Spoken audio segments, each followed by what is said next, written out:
आप देख रहे हैं Bihar TV live news. Dattatreya ji के 24 गुरु कौन कौन हैं? संख्या गिनिए।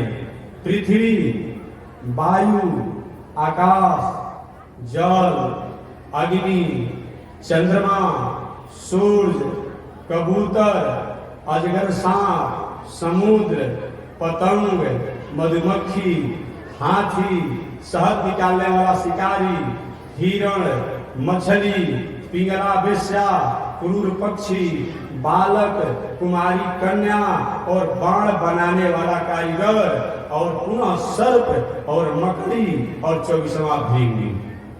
महाराज लोगों से क्या आप लोग ये सीखा?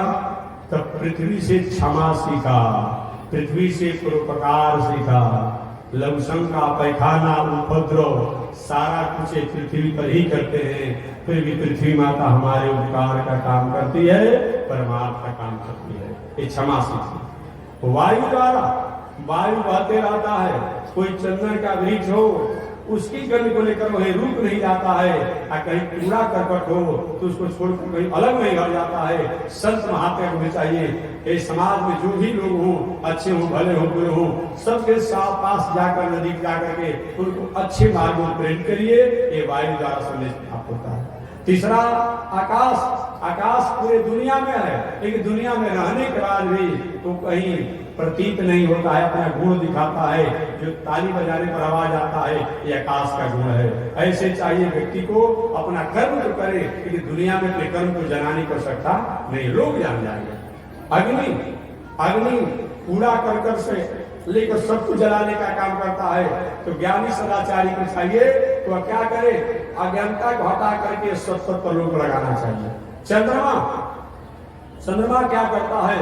हमें चांदनी और शीतलता को प्राप्त कराता है। दूसरी बात, अमावस्या के दिन चंद्रमा का नामो निशान नहीं रहता है, एक पुनः जब शुक्ल पक्ष आता है एक वो कला उसकी बढ़ने लगती है। उसी प्रकार भगवान की कला में निम्नाधिक हो सकती है, चाहे वह राम हो, कृष्ण हो, पावन नरसिंह हो, उन भगवान में कोई त्रुटि नहीं है। सब भगवान माने भगवान होते हैं। सूर्य, जैसे सूर्य सभी जगहों से अपने तापों द्वारा जल को शोषण करता है। समुद्र से लेकर के, नदी से लेकर के, गली से लेकर के, नदियों से लेकर के सबका जल शोषण करता है और सुंदर निर्मल जल बना करके वृष्टि करके समाज का कल्याण होता है। उसे मनुष्य को चाहिए कि सब जगह से संग्रह करके और समाज को उपकार में कहीं स्कूल, कहीं अस्पताल, कहीं अनाथालय, कहीं गौशाला, कहीं मठ, कहीं मंदिर, कहीं कॉलेज बना करके समाज का उपकार करना।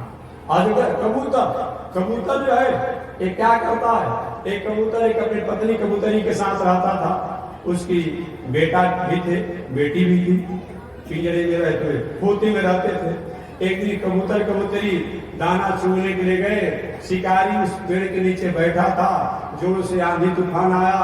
कबूतर के बच्चे लेकिन मेरे माता पिता आ रहे हैं नहीं आ रहे हैं, और हवा के झकोरों से वही गिर गए और शिकारी ने उस कबूतर के बच्चों को अपने पिंजरे में डाला।